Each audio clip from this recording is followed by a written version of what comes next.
Jerry Seinfeld, the Saatchi brothers, Claudia Roden, Bernard-Henri Lévy, Enrico Macias, Noah Yuval Harari. You might have heard of at least one of these people. They are all individuals who have made their name in various fields: television, advertising, philosophy, cookery, entertainment, science. What do they all have in common? They are, or descend from, Jewish refugees from Arab or Muslim lands. Yet when the world speaks of Middle Eastern refugees, it means Palestinian Arab refugees. The truth is, there were more displaced Jews from Arab countries since 1948 than Palestinians from Israel. 856,000 as against 711,000 according to UN figures. Some people call the Jewish exodus the greatest story never told. That's why I decided to write a book about them. Uprooted: How 3,000 years of Jewish civilization in the Arab world vanished overnight. Morocco, Tunisia, Libya, Egypt, Syria, Iraq, Yemen, Lebanon, Iran.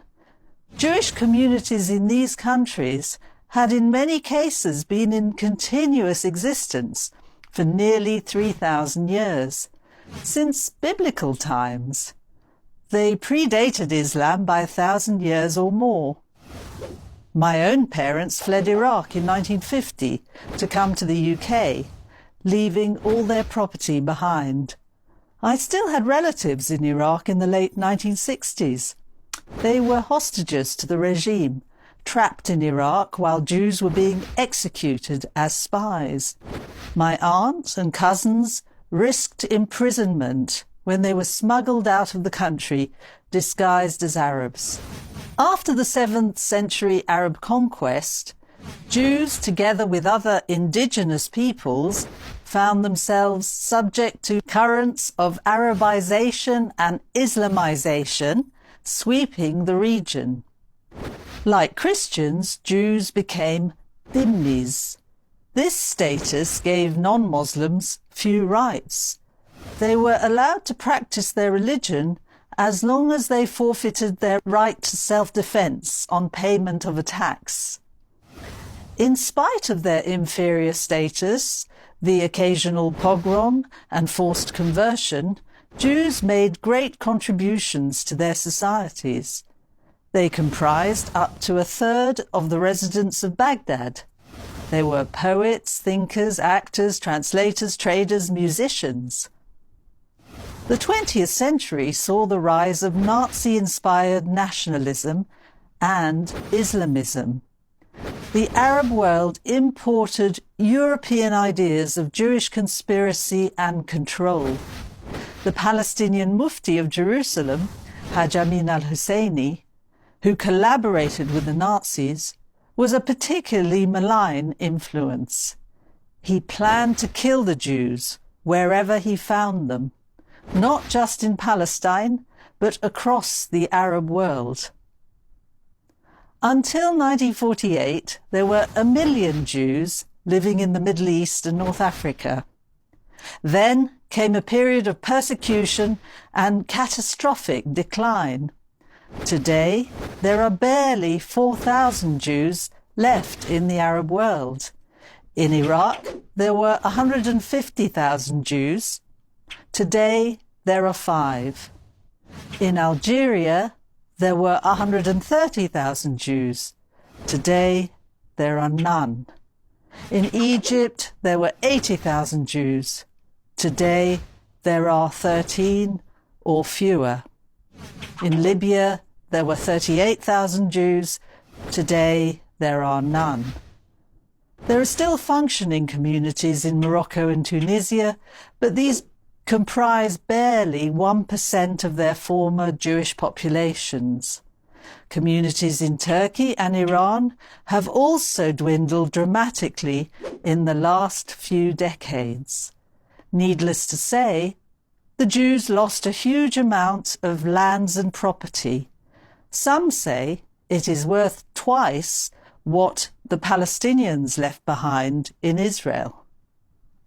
The Jewish exodus is often linked with the creation of Israel, as if to infer that Israel caused the mass flight of Jews.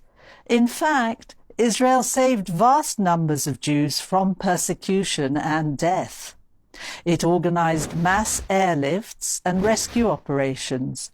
Yes, these Jews did suffer repercussions from the Arab-Israeli conflict, but I would argue that minorities with no Israel of their own, Copts, Berbers, Kurds, Assyrians, Yazidis, have also suffered from the Arab world's inability to tolerate difference. No Jew still calls himself a refugee. They all built new lives in Israel and the West. Why is the issue still relevant, you might ask? One, because the story of Jews forced out of Arab countries has been ignored, neglected, and falsified. Two, because justice delayed is justice denied. Three, because the rich heritage and contribution of the ancient Jewish communities must be honoured. Four, because Arab League states need to own up to their responsibilities for victimising their non-combatant Jewish citizens. Five, because greater exposure of the cause of Jews from Arab countries can help bring about reconciliation and peace. Half the Jews of Israel descend from refugees driven from Arab and Muslim lands. Whether you are Ashkenazi or Sephardi, whoever you are, Jew or non-Jew, you can help raise awareness of the Jewish refugee issue. My organisation, Harif, will help you. Show a film at your school, university, community centre or synagogue. Write to your MP. Write to your representative. Complain to the press and media if you hear a report on Palestinian refugees that does not also mention Jewish refugees. The story of the Jews from Arab and Muslim countries is part of the history of the Jewish people. It must not be erased. I'm Lynn Julius, author of Uprooted, How 3,000 Years of Jewish Civilization in the Arab World Vanished Overnight, and you're watching JTV. To stay up to date with JTV content, click subscribe here if you're on YouTube and hit the alarm bell. And if you're on Facebook, hit the like button, and under following, click see first. If you enjoy watching JTV content and want to help us continue to grow, please consider making a donation to us by clicking here.